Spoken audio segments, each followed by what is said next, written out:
bullshit. So how does that happen? I think what we're talking about is something that happened a long time ago, rather. Is that what the it is? system amalgamated or turned into, the more the positive reinforcement aspect. But when you look at that, you're trying to suggest the negative reinforcement aspect of it, where, hey, you're being bad, so I'm going to shove you over here. This would be more of a circumstance where you can't positively reinforce an animal for doing something because they're not doing anything that is desired by design of the positive reinforcement technique. So whatever's going on here, you're avoiding. Inadvertently, by avoiding, you're not rewarding, you're not feeding, you're withholding food. So okay, this is a lot of talk. Hold on a second. This is a lot of talk to try to answer one simple question. Why did they put them in a pen, like smushed all next to each other? I'm really confused. well, in what situation would they be? I mean, at any facility. So are you saying they don't do that anymore? That's because what I've read about them treating, like one of the big things that people were complaining about was that they would pack all these animals into these pens and put them next to each other in these tanks, and they really had no room to move, and they wound up biting each other sometimes. Oh, tiny tanks. I mean, all facilities have different size tanks or options to mix or divide animals or whatever. So, And that they would deprive them of food.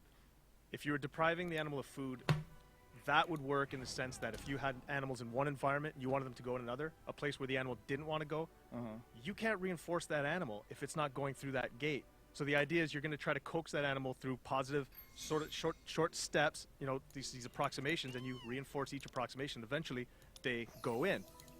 You're reinforcing them. You're giving them that reward for going through. But if they're not going through, you can't reinforce them. So it's deprivation in that sense. What does it feel like to train something that you know is probably misunderstood and really smart? Like a killer whale or an orca.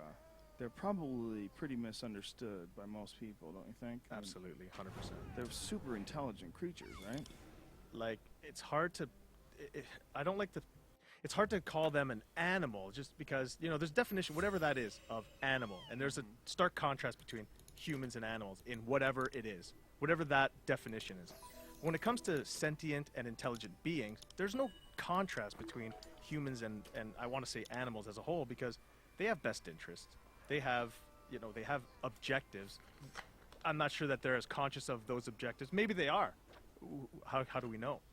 Well, we know about brain size, and we know about how much activity is going on. And I see what you're saying to a certain extent about some animals, but look in a rat's eyes and tell me he's, like, thinking about poetry, okay? Maybe you his... look in a dolphin's eyes, and there's a big difference. There's a big difference between making eye contact with a marine mammal. There's something weird about them. They're very smart. They're very smart. They're very smart in a weird way. Like, where it's like, what's going on in there? Like, that seems like almost like a person in a weird outfit, Spiritual way, for sure. Is that the most fucked up aspect about places where they have them in tanks? Because it seems to me that that's like, we're going to watch slavery. We're going to watch slavery of an animal that we don't understand what they're saying, so we think it's okay to just lock them up. That's a perspective that you're capable of exercising, but when people are sitting there in front of their TV and they watch that jingle come on or whatever, and SeaWorld jingle, Marine Atlantic Canada jingle, hey, that's fun. They go there. They block out a lot of things. They paid a lot of money to be there. They're there to be entertained. They're there to be happy. They shut their brains off to a lot of things. Maybe